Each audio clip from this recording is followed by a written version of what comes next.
everyone, welcome to another brand new episode of the Lone Coat Mafia Podcast. It is I, the Reverend Godfather, the main host and frontman for the show, and this week we will be talking about Otakon.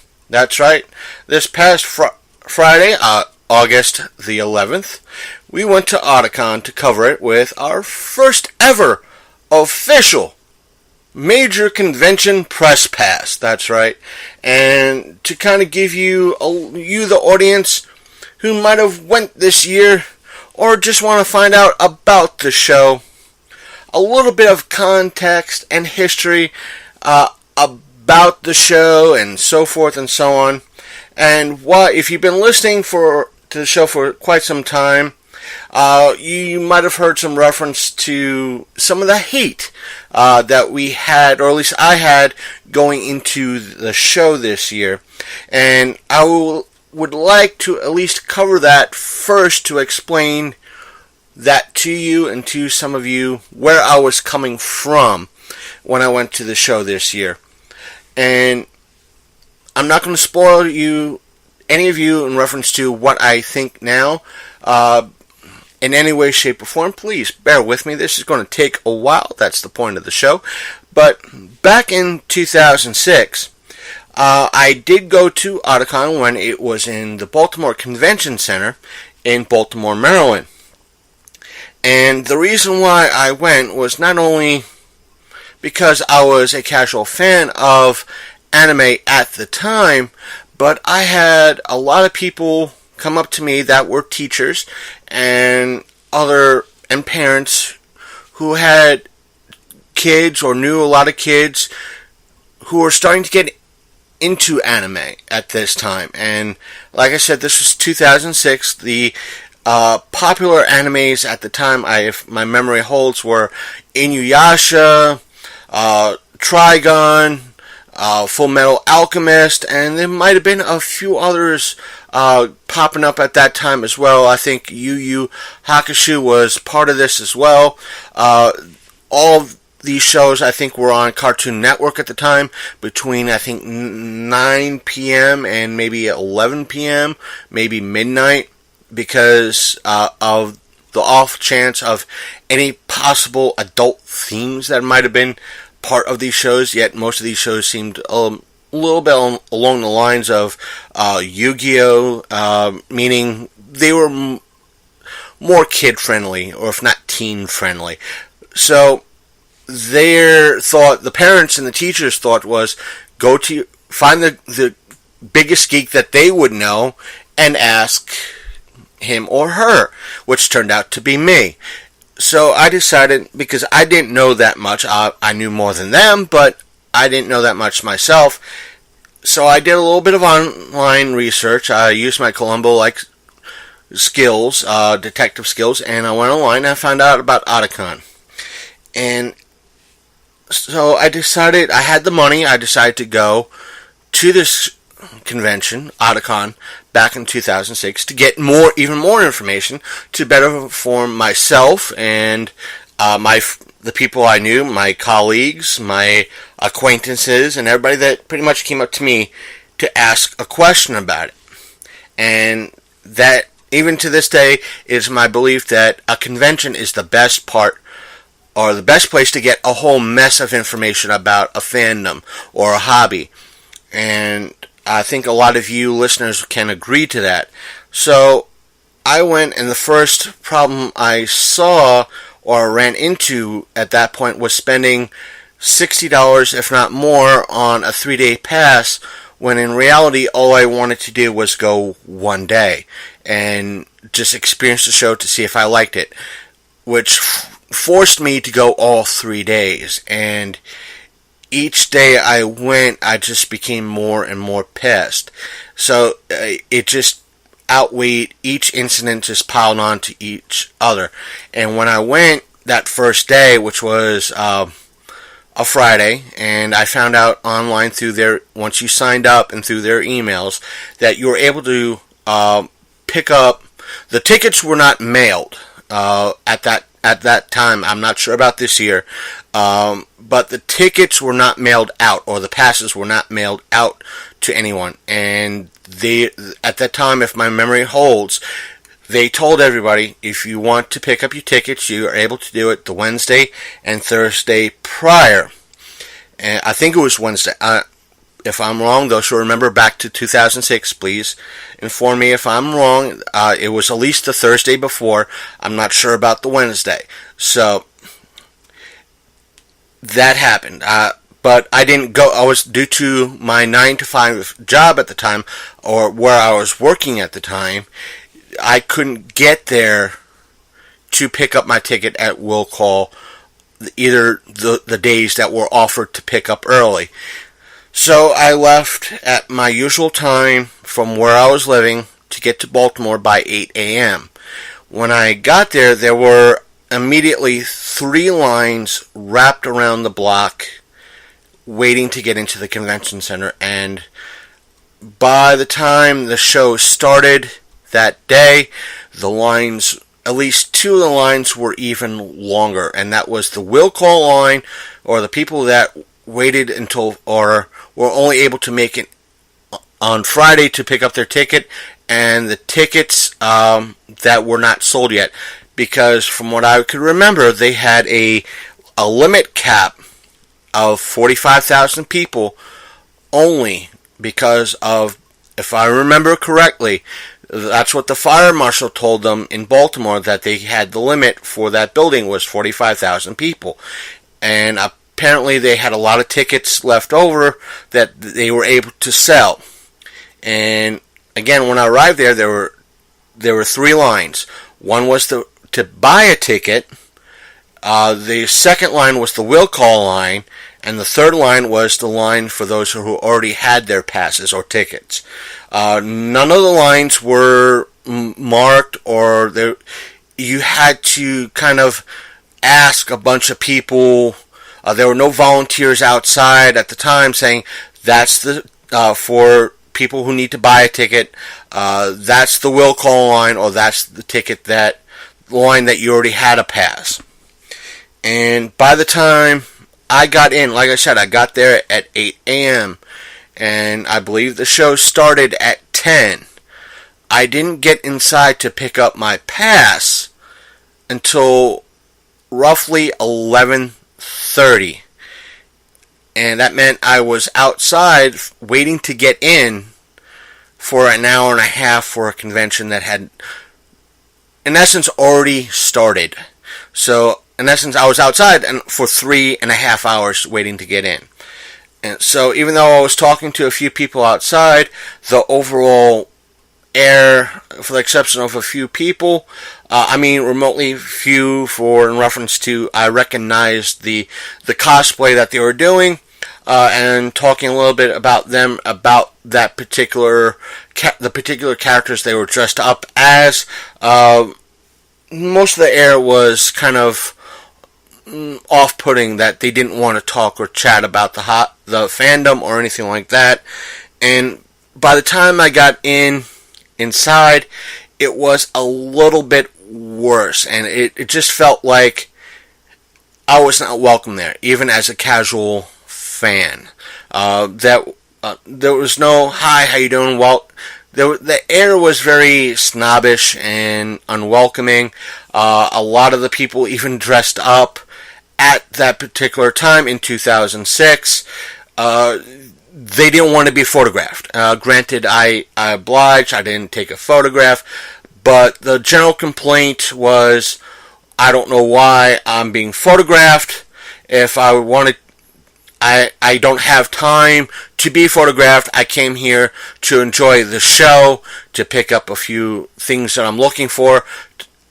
As a fan, meaning whatever, if they were looking for a specific manga that they were looking for, or a specific DVD that they were looking for, they were miffed that they kept getting stopped every 5 minutes to have their photograph being taken by somebody admiring their cosplay. And for those who have listened prior, our episodes over the past 2 years, you might have remembered me asking Joe and her friends, Joe Colton and her friends, on the interview about this, because she is a cosplayer. I don't remember what she might have answered. She said, yes, sometimes it happens, but my gripe was that if you're there to pick up a lot of items or to enjoy the show, kind of step away from the cosplay for a little while. Go back to the hotel and, put on general non-cosplay clothing so you could partake in the con festivities a little bit more. But that's beside the point. Back to the issue at hand. At this particular event year in 2006, it was my observation that there was, for every person that was there not dressed up as a cosplayer or a character or from a anime or the whatnot, there was at least 8 or 9 people that actually were. So the ratio between a cosplayer and a non-cosplayer was very high, favoring the cosplayer. And it was just and the cosplay ranged from the very well done and the very detailed at the time, and even the ratio of those who were dressed up in cosplay was the better part of the anime culture and the Japanese culture and the so forth, so on, which means, or I should say, the Asian culture, to bulk everything together, meaning that there were more, characters from anime than, let's say, Superman, Batman, and other characters. Even though there was a few non-anime characters, like I think there was a few Marvel characters mixed in. There were a few DC characters mixed in. I think there was a Stargate person dressed up in a Stargate SG-1 uniform. There was someone dressed up as as Chef from South Park. But those numbers were very small. But again, they were very detailed and very well done cosplaying outfits. And the range was from that point that they were really well done, like they had a professional hand or someone who really took the time to do the accurate detail in their cosplay outfit, to those who looked like they just didn't care. And I'm not talking about Party City or a Halloween store type of store-bought outfit. I'm talking that they didn't even know how to sew anything together, and they claimed it was a quote-unquote cosplay of a particular character. And there was one group of people that made their costume I am not kidding you, folks. They made their outfits out of Dr. Pepper cardboard containers. I'm not kidding about this. There was a lot for there were times it was like, oh dear God, the outfit I'm looking at is blinding me. It's so ugly. But there were a lot of times that the outfit I saw was, wow, that's a very interesting outfit. But again, at the time, the convention center in 2006 in Baltimore was very rude, very off-putting. It was very unwelcoming to a newcomer to their convention and to the fandom at large. That first day when I went to approach the dealer's room, at maybe closer to 12 noon, I was told by I think it was a volunteer at the time, that the dealer's room line has been capped. That's the only group of people we're allowing into the dealer's room. We're starting a backup line for those who we think that will be allowed to go into the dealer's room. Which kind of off-put me, because that's basically what a convention is. It's a dealer's room. It's not just panels, it's a dealer's room.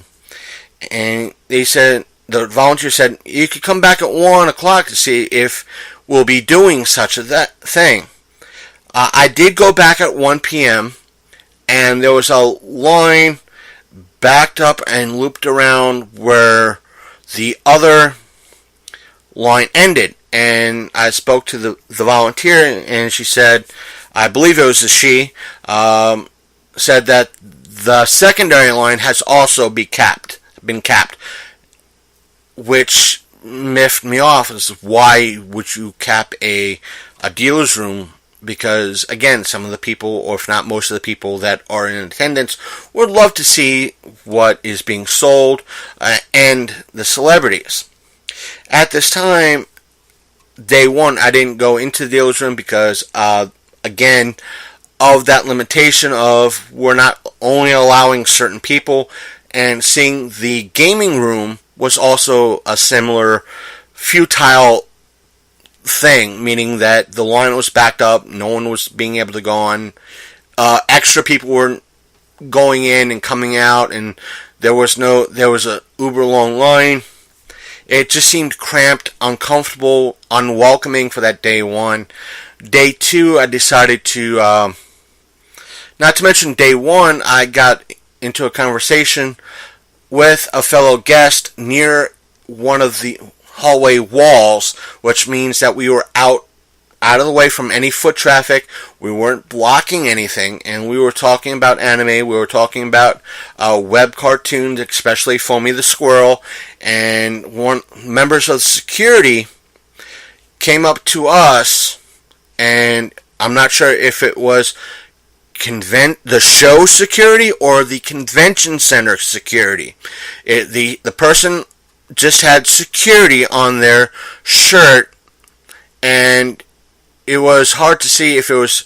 I'm not talking somebody claiming that they were security by just having a security shirt on. This person had all the official, either the convention center patches or the staff patches and the staff stuff on him. And he told both of us that we had to break it up and move along because we were blocking the hallway near the wall. That the hallway was a good 40-50 feet wide, and in dead center of this hallway was a quote-unquote, I'm going to use it like that, mock fight between pirates versus ninjas versus Street Fighter going on. And that's what miffed me. One of the things that majorly miffed me off day one, because here was an activity that might have been considered unprofessional or unwilling, not right for the convention, or shouldn't have been going on at the convention, and security was turning a blind eye to that, to two people having a general conversation about their favorite anime type thing. So after that, I was there for maybe about 3-4 hours before calling it quits and just going home. The next day I decided, because I was on the mindset of I'm not just going one day, I am going, I literally told my co-host, because he's the person that I was friends with at that time, that I'm going all 3 days. I refuse to waste the additional $40 on this ticket, because I thought spending $60 just to go one day was a waste of money.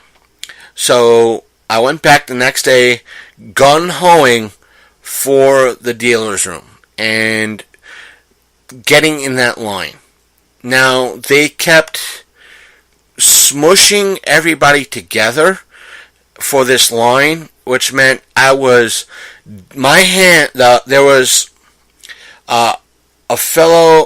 a gentleman, I'm going to use that, he was a gentleman, he was very nice, gentleman with his girlfriend in front of me, and a father with his at least one daughter and one or two of her friends, because there were 3 young girls with him.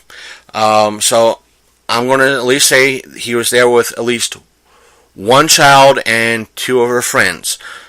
So my hands were dangerously close in violation of accidentally, not on purpose,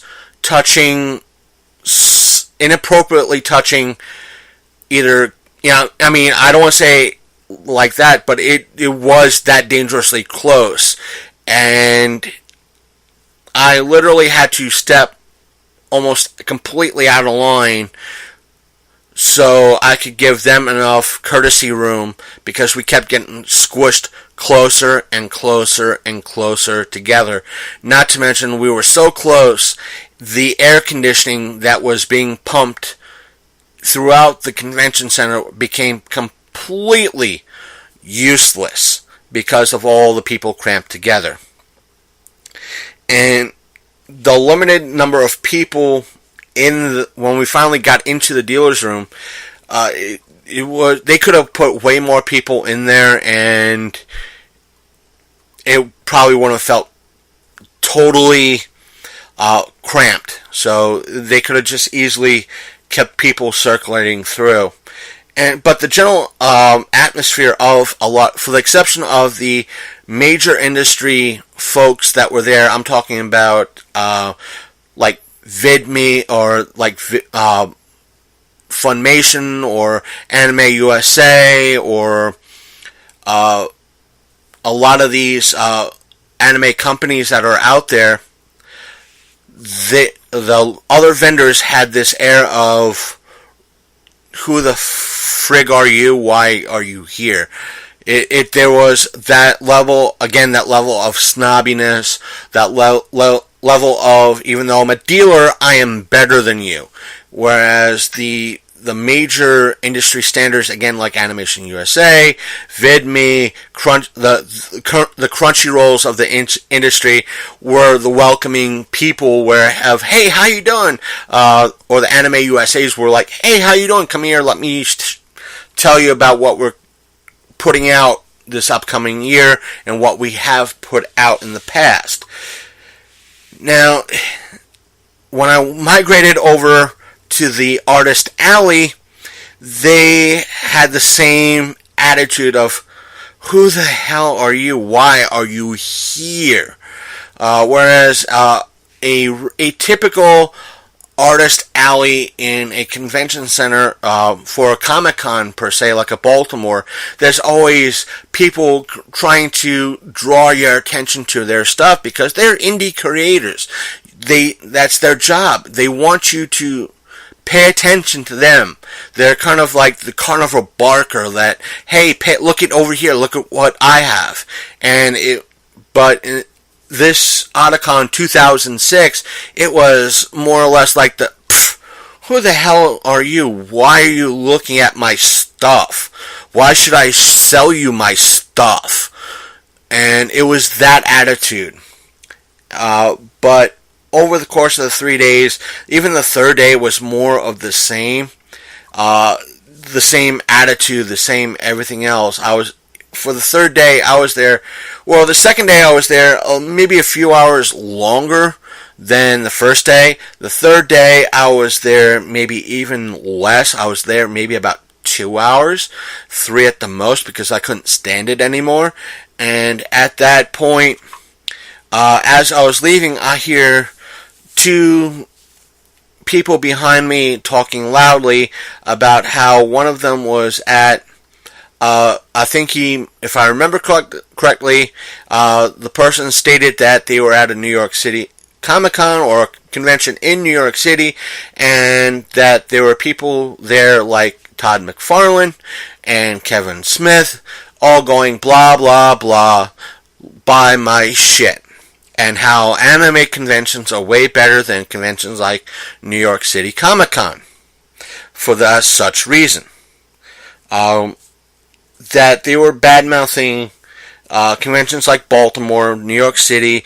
Like, this person was just such a anime snob and a manga snob that the comic geek in me, the loyalist for Baltimore Comic-Con, wanted to deck this SOB hard, and all I could help but think about was, I gotta come back here in a little more than a month to Baltimore Comic-Con. I don't want to be banned from the convention center. I do not want to get arrested in Baltimore, Maryland, especially for decking a jack-off. And the thing is, I did get a chance the following year, or a year or two later, to speak briefly with Todd McFarlane. And I relate the story as quickly as I can because there was a very long line behind me, and I didn't want to take up too much time. And he pretty much told me, at that Baltimore Comic-Con experience, he said, it's my job to say, in essence, blah, blah, blah, buy my shit, because that's my job. Because I have toys, help create the McFarlane line of toys. I'm still a member of Image Comics, and I still have, at that time, even though it was on DVD, Spawn was on DVD, it was on HBO, the animated series was on HBO already, so he had stuff to sell, so it's his job to promote that. And I had to agree with Todd McFarlane because people like him and like Kevin Smith have projects that they have to sell or get out to the world. So that's the thing, and that's the point of conventions and the dealer's room and the guests, because they could still be in projects with stuff like Dragon Ball Z, which I think currently still has a new series coming out or is out. Or like Michelle Knotts, who voices Jessie from Team Rocket in Pokemon, she still works with the Pokemon franchise. So it's in her nature to promote Pokemon because it's, in essence, more funds in her pocket, and it helps ratings for the show to be relevant. So that's the aspect of things. And it's just, again, the rudeness, the unwelcomeness of it. I did not feel welcome in that aspect, not to mention of my unfamiliarity of me being very unfamiliar with a lot of the characters or the cosplayers that I was seeing. I might have recognized a Full Metal Alchemist cosplayer, or a Vampire Hunter D cosplayer, or an Inuyasha, or a Vampire Hunter, an Alucard, or a Hellsing cosplayer, but not, at the time, a Death Note cosplayer, or some of the various other ones that might have been represented at the show. That's the thing.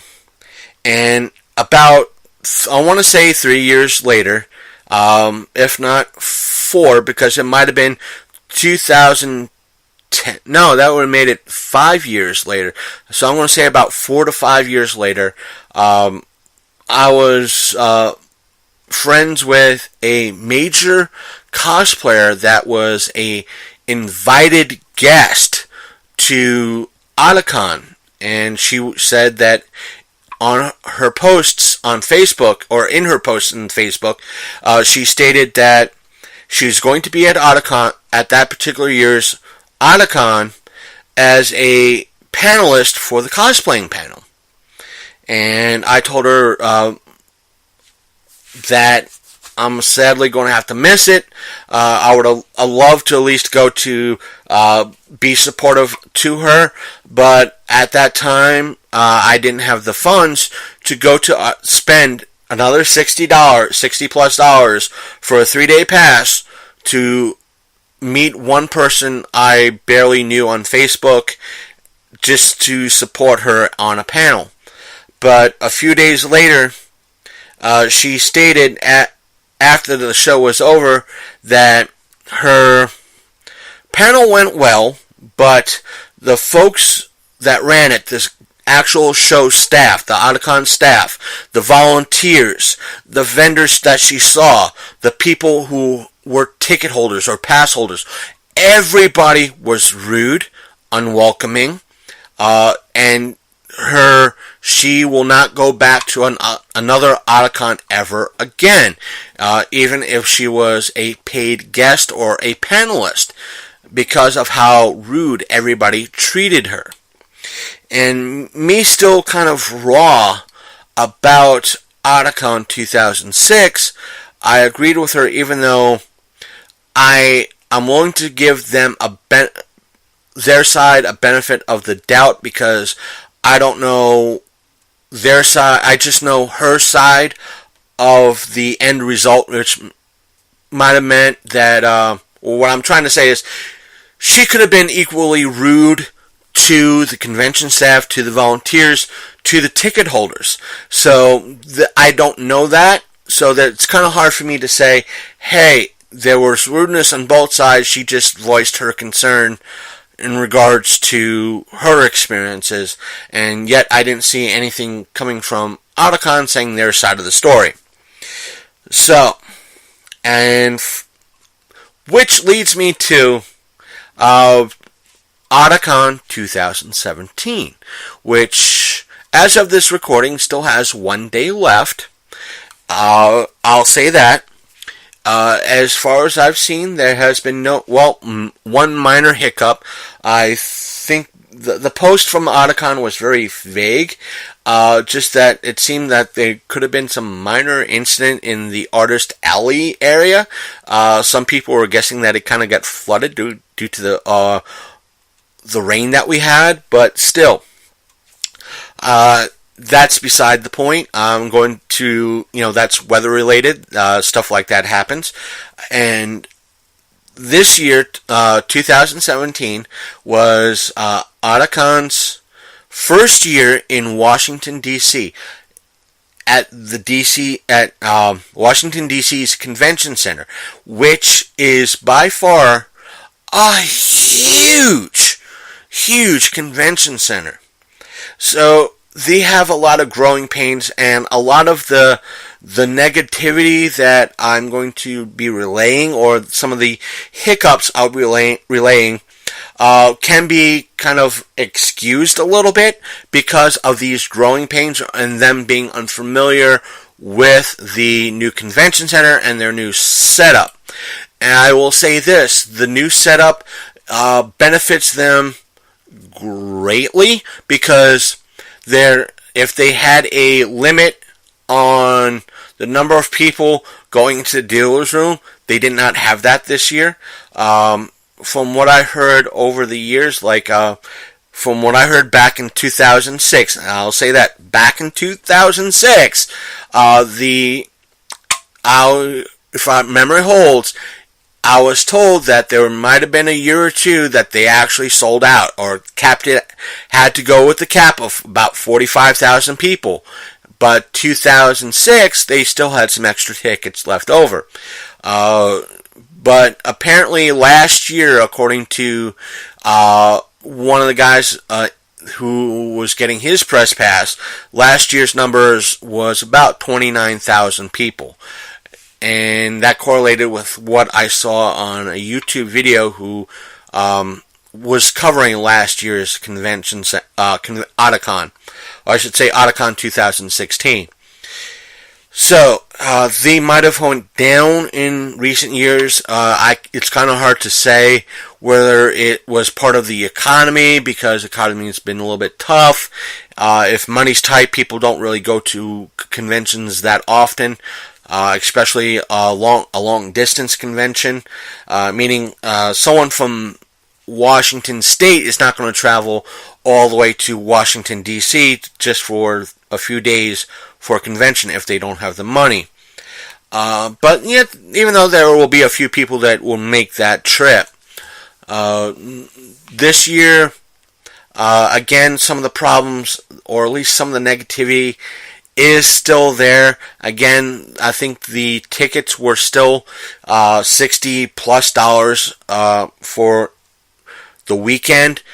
They listed it as a quote-unquote, they still list it as a membership fee for their website, but a lot of the membership aspects, other than having a 3-day pass to the convention, doesn't really qualify for much, because there's no free stuff on the website. Maybe a few desktop patterns, nothing that you can find elsewhere, or I don't think there was any message boards on the website that you were granted access to. which, if that's the only thing on the site that you were granted as a membership to, there was no magazine or monthly subscription to anything else given by Otakon for when I was a quote-unquote member back in 2006. And I didn't see any plus this year from buying that quote-unquote $60 membership.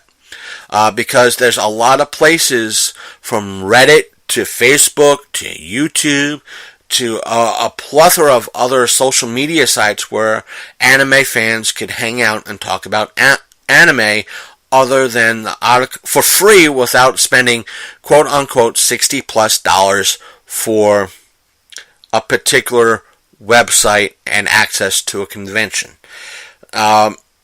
Personally, I think offering a single day pass is more beneficial because there could be people like myself who could only make it for the day, and thus the trying to justify a $60+ price tag is for one day does not cut it. Whereas a convention like AwesomeCon or a Baltimore Comic Con or a Wizard World Philly, they do offer day tickets as well as a weekend pass. Granted, the weekend passes are $75, but like a Friday pass is $30. But the price, as for those of you who would think but for overall weekend pass, $60 ain't a bad price. But the price that they put out is about standard for a lot of the anime conventions that are their peers. I think Anime USA, which comes up in the DC area in December, offers a similar pricing plan, and it's quote-unquote a membership, and there is no day passes. So there's that. The other problem I foresaw is that one person who was press kind of agreed with me that instead of being issued a press pass at when the convention starts, you should be able to register for press at least a half hour to an hour prior. That way you could find out where you're supposed to go, if there's a special line if you're able to go in prior to the event, or what have you. Whereas you're allowed to receive, I could have went the day before on Thursday to pick up my press pass a day early and register a day early. There were still a few press people that had to register or registered on Friday. You registered the same time the show started, which was 9 a.m. But there was a few pieces of literature that had that the show started, quote unquote, started at 8 a.m.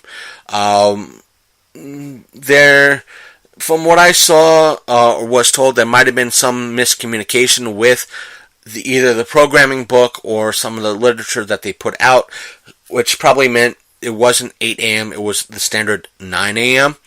But still, getting your press pass the same time everybody else was allowed in puts a hell of a lot of confusion on the volunteers and the actual staff, because not only do they have to deal with the people that are regular ticket holders, but they have to deal with the new people who have a press pass as well, especially at a new location, where you have people who might have been pressed the year before, not knowing, because it's a new location, not knowing where they are able to go in, who to speak to, where to go, so forth and so on.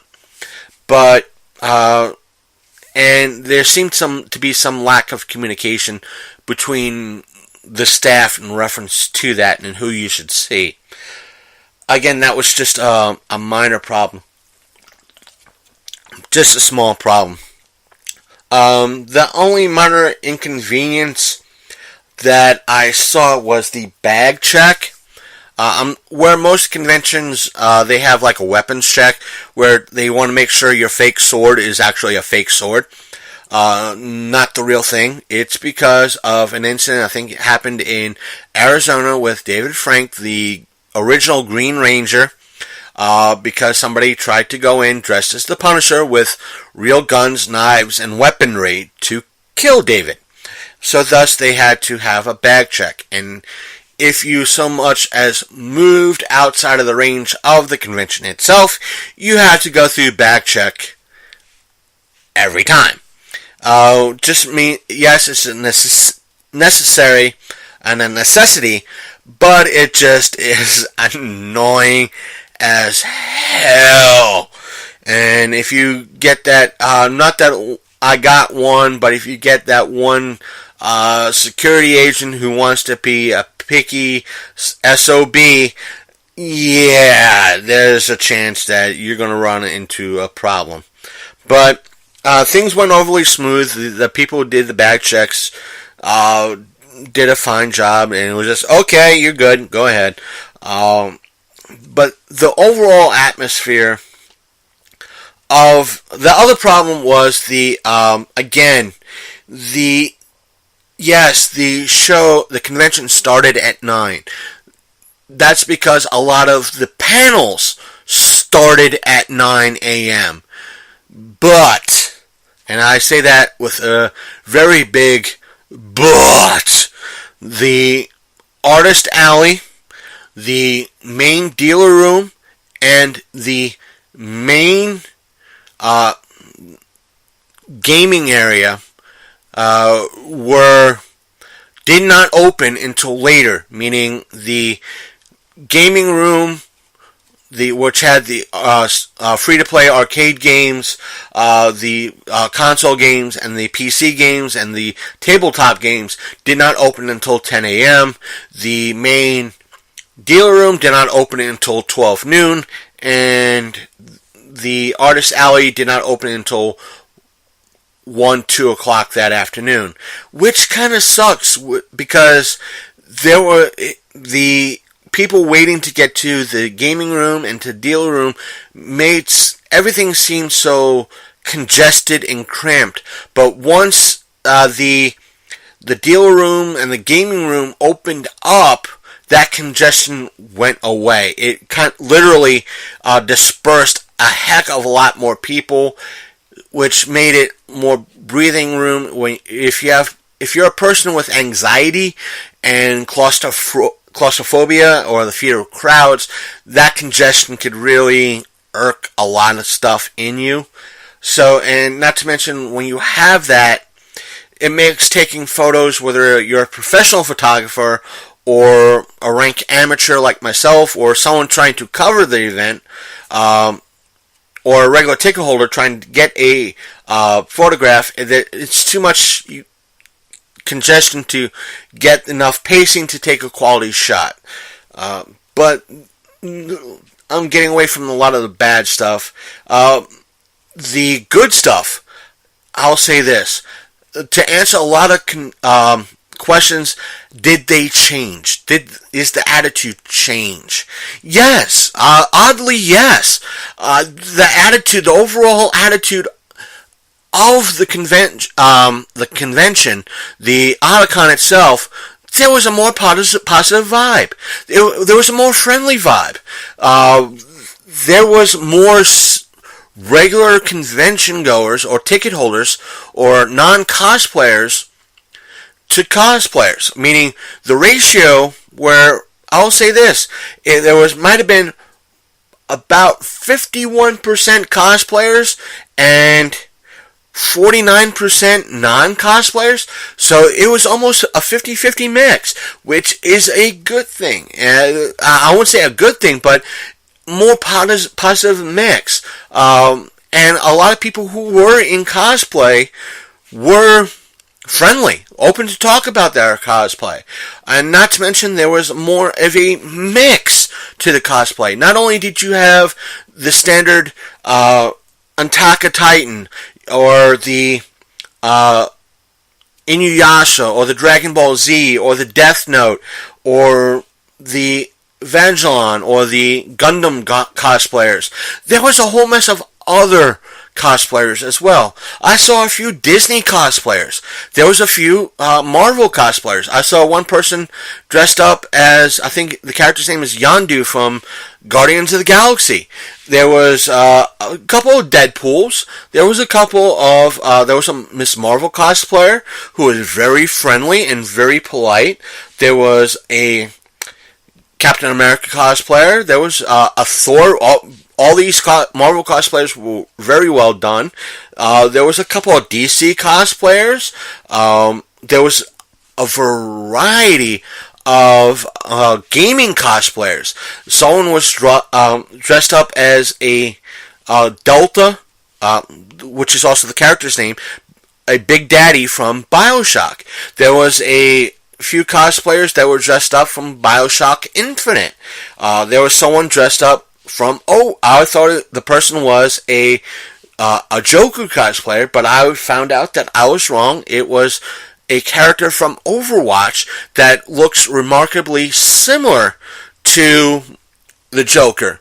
So that was interesting. There was, like I said, there was a wide variety of cosplayers. There was even a Game of Thrones cosplayer. There was several. I saw a Rick from Rick and Morty. He was too quick for me to stop and get a photo. There were a couple of other Rick and Morty cosplayers. I mean, there was a wide variety. And also I found out today, one of the cosplayers I know, I think her name is Kaylee Cosplayer, as I think that's her Twitter, not Twitter, her Instagram handle. She went as Raiden on Saturday. She was she was doing a Mortal Kombat cosplay on Saturday at Otakon, but me unable to get there on Saturday and on Sunday, I kind of missed her. I would have loved to have found her and probably get an interview for the show. But there was a lot going on in regards to press relations, meaning I got a chance to see the show floor before everybody else, which meant I got a chance to speak to Lucky Lucy Hall, I think her name is, and that's her Instagram handle.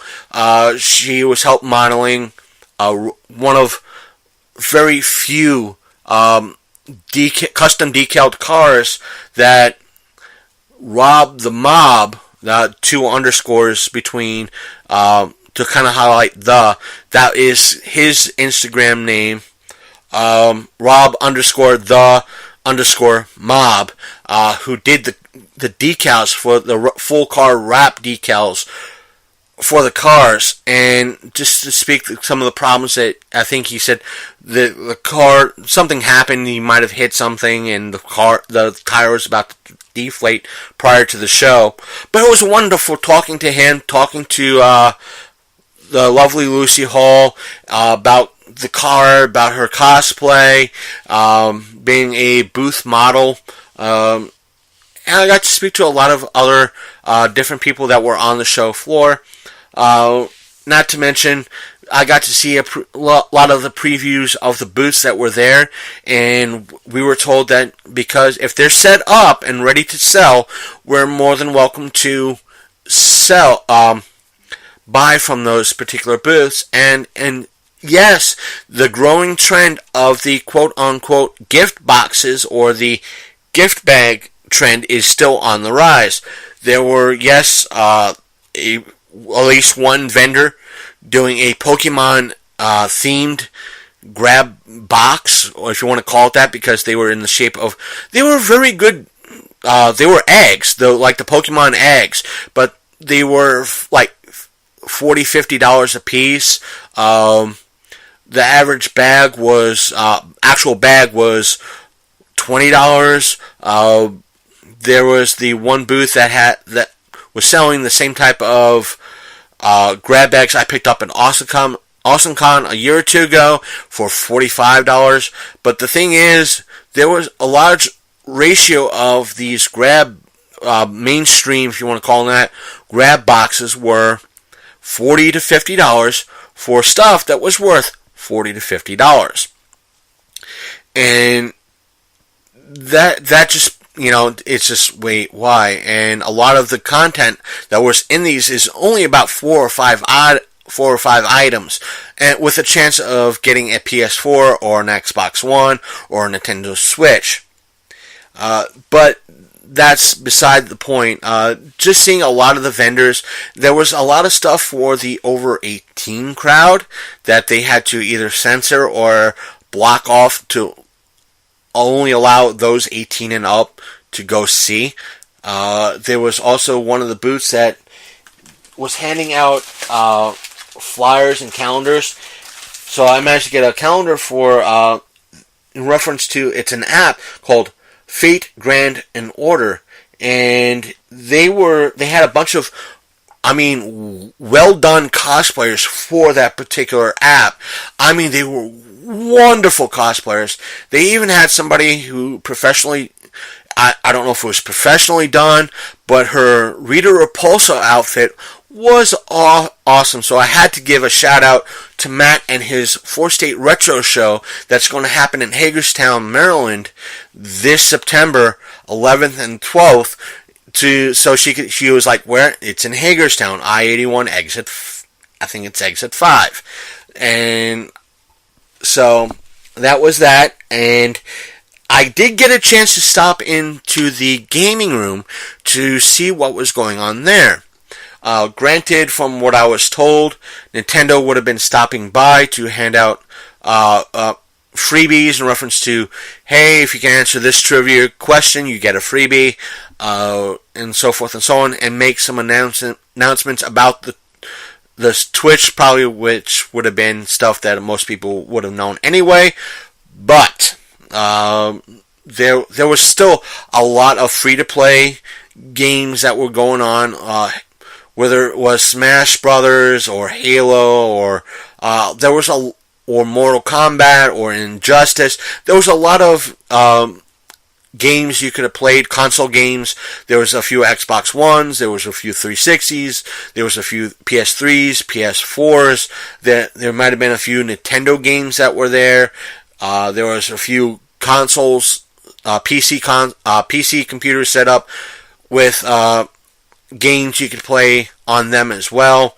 Not to mention they had quite a few arcade games set up that were free to play as well, along with several arcade machines from Japan, including the infamous table flip game from Japan. I didn't get a chance to play this particular game due to the fact that there was quite a bit of a line, but it was very interesting to see in person because you hear about this game, even though you see it on YouTube, it's kind of hard to believe unless you see a machine in person. So I had to excuse myself because I didn't want to butt in line, and I told the people in line I don't want to butt in line or cut in line. I heard about the machine. I wanted to take a good gander at the machine myself, and they completely understood. Thus, me saying that, hey, yes, it was a more friendly atmosphere. And the convention floors that they took up allowed for more space, and I guess that allowed the friendly attitude. I did get a chance to free play Pachinko, which is a very interesting game. It's not my cup of tea because I don't think I was winning. It's kind of hard to tell if you are actually winning Pachinko. But that, again, it was just getting that chance to play that. And again, speaking to a lot of cosplayers about anime, and I was pleasantly surprised to see a lot of cosplayers that were part of an anime that looked like what they were cosplaying as looked like a character from another anime or a movie, a mainstream movie, and they were happy to talk about their outfit, and they were not rude. They were very polite about it, and they were more than happy to talk about their fandom about that particular show, or movie that they were portraying of. Meaning, I spoke to one cosplayer. Her outfit looked like one of the wedding dresses from Big Trouble in Little China. And she's like, no, this outfit is from such and such show. And I went, wow, I think it's more or less how you have, pointing to her eyeliner. And she said, really? I never seen Big Trouble in Little China. And I was like, oh dear God. But it was a way of, again, it was very friendly. There was one person dressed up as a character, one of the characters from Death Note. I think he was the main character cosplaying as the main character from Death Note, with the book up. And Snake, every time he'd take a picture of another cosplayer, he had the book up and he was taking their photo with an evil grin. I mean, it was fun. It was a fun atmosphere. It was a very welcoming atmosphere than I actually expected. So I was pleasantly surprised. I don't know if the fact that I was press kind of made the friendlier bubble up instead of the rudeness bubble up. But I'm willing to say it wasn't because of the press, because the press tag on my little tag that I was wearing. But it was not like, oh, you're press. But it was more aspect of, in general, there was a friendliness. The con was more friendlier. And when I spoke to somebody who has been coming to Baltimore or going to Baltimore over the years, he even said, yes, the aspect of Otakon has changed. It is more friendlier this time around. He was saying that it's because he thinks, and I asked him, was it because of a lot of the fresh, younger blood coming in and the newer anime that's being released, like Attack on Titan? He said, yes, that could be one of the major factors, that a lot of the younger blood is coming in and they are friendlier. There's a lot of fresh blood and not just younger blood.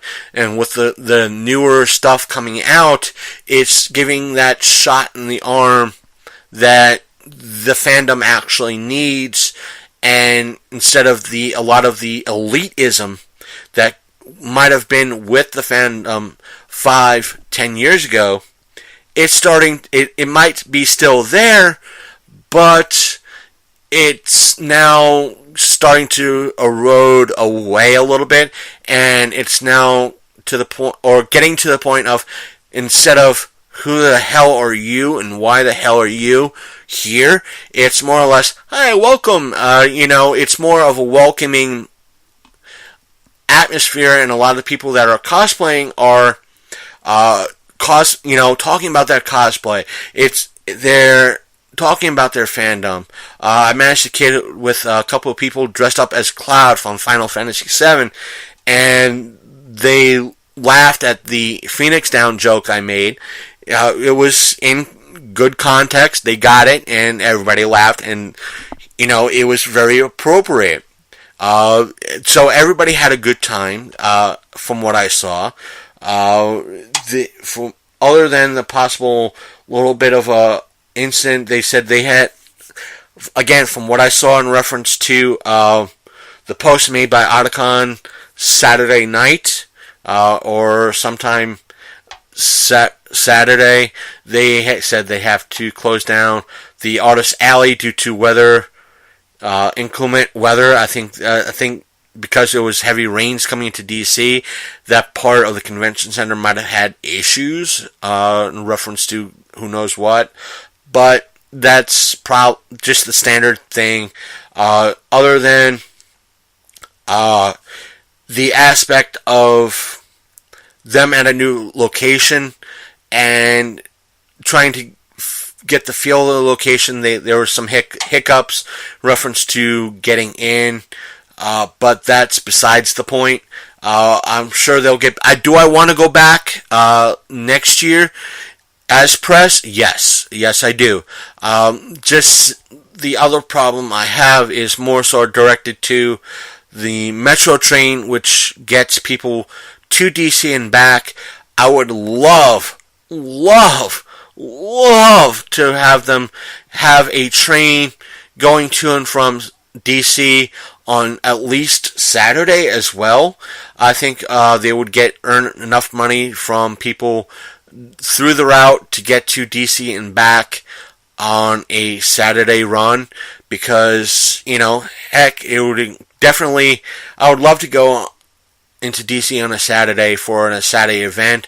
It would increase my convention going activities, but that's just one fellow's opinion, or I should say one podcaster's opinion.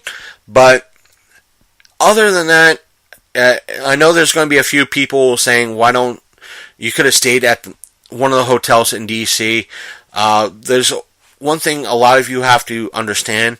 Even though I have what I call a 9 to 5 paying job, I'm considered ultra low income, and me staying at a hotel that might cost anywhere from $200 a night for a weekend hotel stay plus food.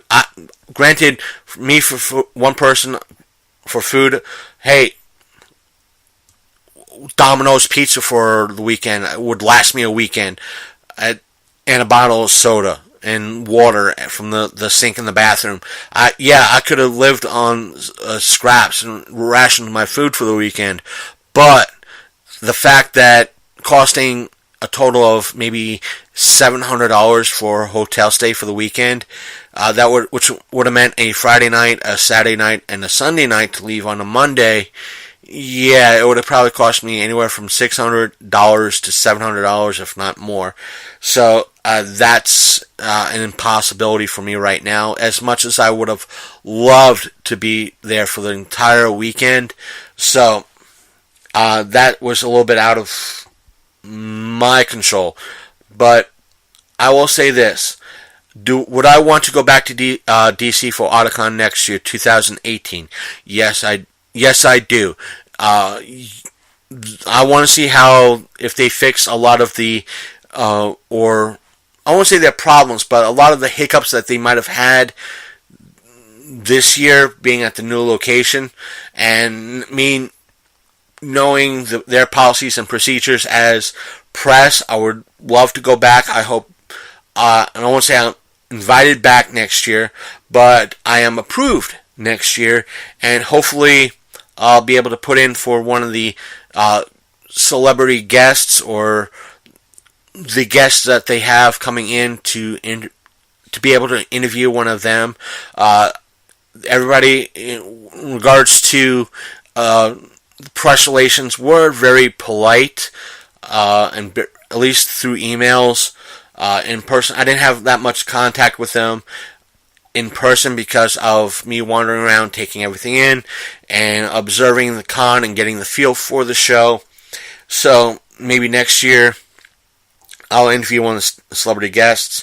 I was informed a day or two prior, a little more than a day or two prior, that there were a few openings for at least to interview one of the guests on Friday, but the time that they offered up would have been closer to 5 o'clock, and it would have been for only 10 minutes. But the thing is, that time frame, a 10-minute interview, which probably for what they did would have limited me to stock questions, and I don't, as much as that would have probably been a good interest for all of you, it wouldn't have been, in my eyes, a good value to you.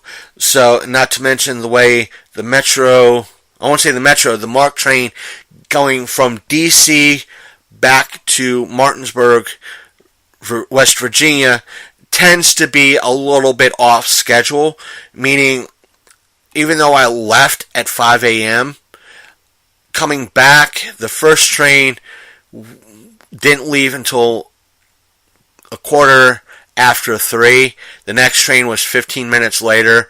Then it was, instead of being at 4:30, it left at 4:25. Then the next one was kind of iffy. So they tend to leave either earlier or later than what's scheduled, printed on their schedule.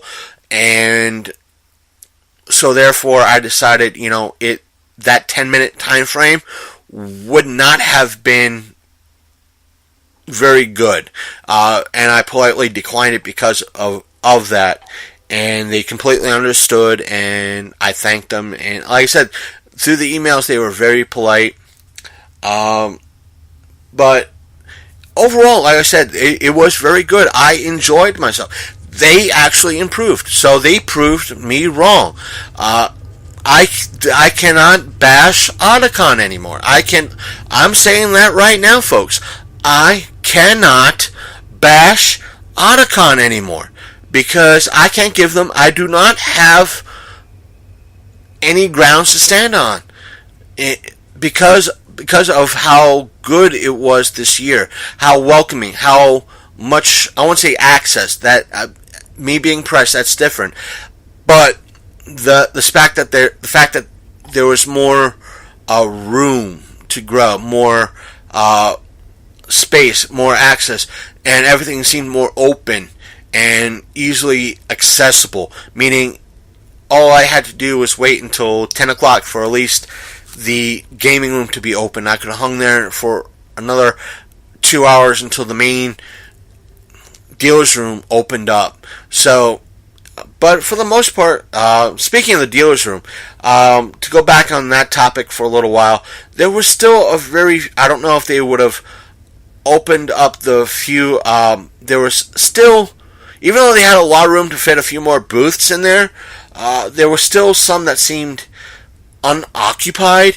I don't know if they weren't showing up until Saturday or Sunday, but they just seem unoccupied. I don't know. Again, I don't know if they were for the celebrity signings or what have you, or the vendors, those particular vendors did not show up for whatever reason, or they would have shown up Saturday or Sunday. I don't know that, so I can't make a full judgment call, but there seemed to be a few like they were tables sent up for those vendors, but they were not there.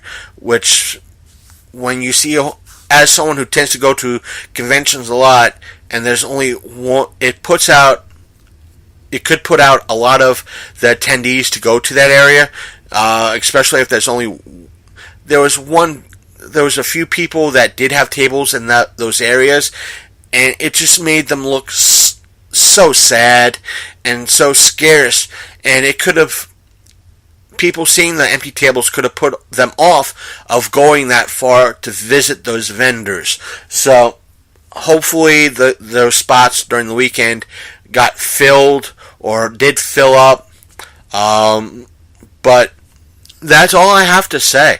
Legitimately, I was pleased. I am happy. My viewpoint on Otakon has changed.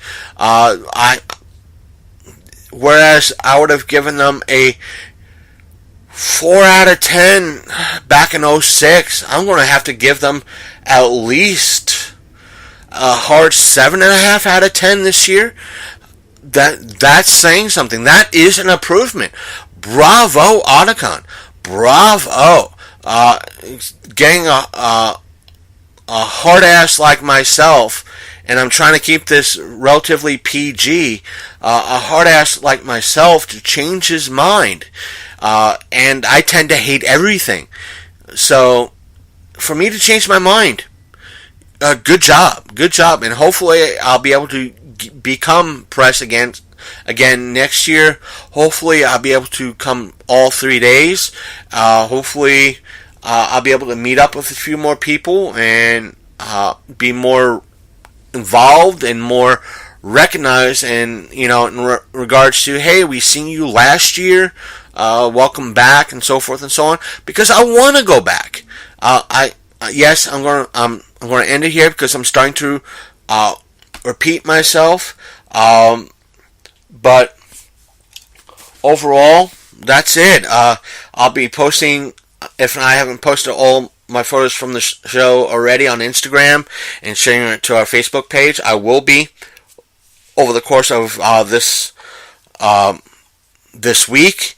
On Monday, I believe I'll be recording a episode. I was invited to be on Reverend Jay Leals, one of his many podcasts. I think it's going to be Geek Core, and we'll probably be talking about Otakon again, and a whole mess load of other things too. I'm more than happy to go on his podcast.